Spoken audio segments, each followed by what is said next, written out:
अस्मिन् वसुवसवो धारयन्द्विन्द्रः पूषा वरुणो मित्रो अग्निः इममादित्या उत विश्वे च देवा उत्तरस्मिन् ज्योतिषि धारयन्तु अस्य देवाः प्रतिशिज्योतिरस्तु सूर्यो अग्निरुत वाहिरण्यम्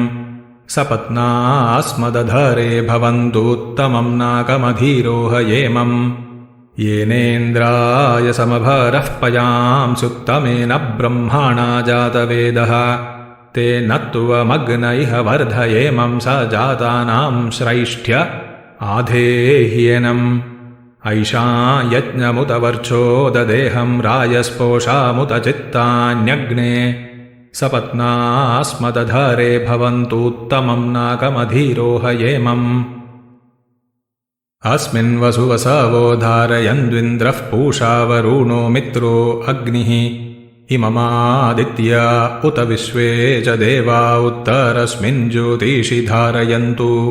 अस्य देवाः प्रतिशिज्योतिरस्तु सूर्यो अग्निरुत वाहिरण्यम् सपत्नास्मदधरे भवन्तुत्तमं नाकमधीरोहयेमम् येनेन्द्राय समभरः पयां सुत्तमेन ब्रह्माणा जातवेदः तेन त्वमग्न इह वर्धयेमं स जातानां श्रैष्ठ्य आधेह्येनम् ऐषां यज्ञमुत वर्चोददेहं रायस्पोषामुत चित्तान्यग्ने सपत्नास्मदधरे भवन्तुत्तमं नाकमधीरोहयेमम् अस्मिन् वसुवसवो धारयन्द्विन्द्रः पूषा वरुणो मित्रो अग्निः इममादित्या उत विश्वे च देवा उत्तरस्मिन् ज्योतिषि धारयन्तु अस्य देवाः प्रतिशिज्योतिरस्तु सूर्यो अग्निरुत वाहिरण्यम् सपत्नास्मदधरे भवन्तुत्तमं नाकमधीरोहयेमम् येनेन्द्राय समभरः पयां सुत्तमेन ब्रह्माणा जातवेदः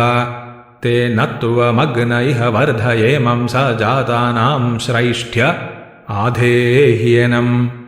ऐषां यज्ञमुत वर्चोददेहं रायस्पोषामुत चित्तान्यग्ने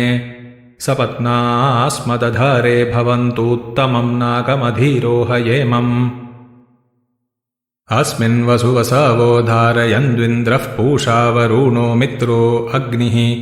इममादित्या उत विश्वे च देवा उत्तरस्मिन् ज्योतिषि धारयन्तु अस्य देवाः प्रतिशिज्योतिरस्तु सूर्यो अग्निरुत वाहिरण्यम्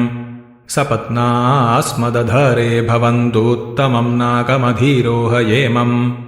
येनेन्द्राय समभरः पयां सुत्तमेन ब्रह्माणा जातवेदः तेन त्वमग्न इह वर्धयेमं स जातानां श्रैष्ठ्य आधेह्येनम् ऐषां यज्ञमुत वर्चोददेहं रायस्पोषामुत चित्तान्यग्ने सपत्नास्मदधरे भवन्तुत्तमं नाकमधीरोहयेमम्